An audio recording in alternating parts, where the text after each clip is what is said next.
তো ফ্রেন্ড, আজকের ভিডিওতে দেখাবো আমরা ডয়ার চ্যানেল কিভাবে ইনস্টল করব। তো এই দেখতে পাচ্ছ আমাদের হ্যাডিজের চ্যানেল, যেটা খুবই স্ট্রংলি। আর প্রথমে আমরা ডয়ারের মধ্যে চ্যানেল ফিট করে নেব।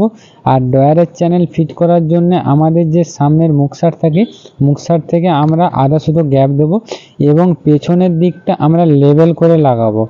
আর ডয়ারের বগল যেহেতু আমাদের 12 mm প্লাই দিয়ে তৈরি, তাই এখানে আমরা 13/6 SS স্ক্রু টাইট করব। আর এই দেখতে পাচ্ছ লেবেল করে আমরা এক সাইডের চ্যানেল লাগিয়ে নিলাম, আর ঠিক অপর সাইডেও আমরা লেবেল করে ডয়ারের চ্যানেল লাগাবো। আর এই ভিডিওটা খুবই ইন্টারেস্টিং হতে চলেছে। আর এই ভিডিওটা সম্পূর্ণ নতুন কার্পেন্টার ভাই এবং মিডিয়াম কার্পেন্টার ভাইদের জন্য।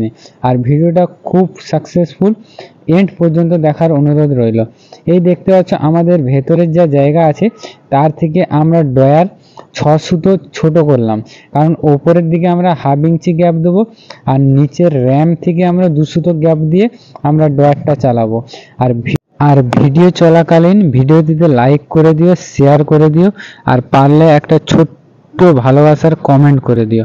আর এখানে আমাদের যে জায়গা আছে, আমরা র্যামের উপর 6 mm বিট রেখে আমরা মাপটা নিয়ে নেব। আর পেছন দিকে আমরা ওই একই মাপের একটা মার্কিং করে চ্যানেলটা লাগাবো।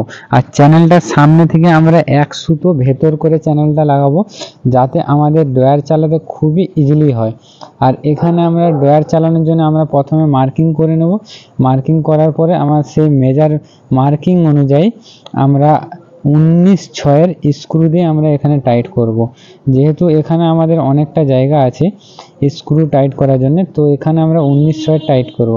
এই দেখতে পাচ্ছ এইভাবে আমরা এক সাইডের চ্যানেল টাইট করে নিলাম।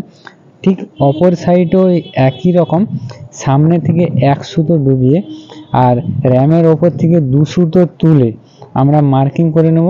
আর ওই মার্কিং অনুযায়ী আমরা স্ক্রু টাইট করে দেবো। আর এখানেও আমরা ঠিক ওমনি কোম্পানির 19/6 SS স্ক্রু ইউজ করছি। তো আর সামনের দিকে আমাদের টাইট হয়ে যাওয়ার পর, যেহেতু এটা ওয়ার্ডরোবের অর্গানাইজার পজিশন, তো এখানে ওপরে আমাদের 4টা ছোট অর্গানাইজার ডয়ার আর নিচে 3টা বাকেট ডয়ার, সেটাও তোমরা দেখতে পাবে। আর এইভাবে আমাদের চ্যানেল ইনস্টল করে নেওয়ার পরে এবার আমরা ডয়ারটা লাগিয়ে দেখে নেব যে আমাদের পুরো পারফেক্ট আছে কিনা। আর ডয়ার লাগানোর সময় অবশ্যই আমরা বল বিয়ারিং সবসময় সামনের দিকে টেনে লাগাবো, যাতে আমাদের ডয়ার ইজিলি চলে যায় আর লেগে যায়। কারণ বল বিয়ারিং ভেতরে থাকলে জোর করে যদি আমরা ডয়ার ঠেলে দেই, সেখানে আমাদের বল বিয়ারিং খুলে যেতে পারে। এই দেখতে পাচ্ছ আমরা ডয়ার ইনস্টল করে নিয়েছি। আর এই দেখতে পাচ্ছ সামনের টপের লেভেল থেকে আমরা 1/2 ইঞ্চি গ্যাপ রেখেছি। কারণ 1/2 ইঞ্চি গ্যাপ রাখার কারণ হচ্ছে ডয়ার যখন আমরা লাগাবো খুবই ইজিলি চলবে। আর এইভাবে আমাদের একটা ডয়ার চলে যাওয়ার পরে আমরা পরের ডয়ারগুলো ঠিক একই রকম আমরা সব তৈরি করে নিলাম। ভিডিও অনেকটাই বড় হয়ে যাবে, তাই তোমাদের দেখালাম না। এই দেখতে পাচ্ছ আমাদের যে পরপর 4টা অর্গানাইজার ডয়ার, এই 4টা অর্গানাইজার ডয়ার আমরা এখানে ইনস্টল করে নিয়েছি। তো ভিডিওটা তোমরা অবশ্যই শেয়ার করে দিও। আর এই ভিডিওটা সম্পূর্ণ নতুন কার্পেন্টার ভাইদের জন্য। আর এখানে আমরা ওপরের ডয়ার 5 ইঞ্চি নিয়েছি আর নিচের ডয়ার আমরা 4 ইঞ্চি নিয়েছি।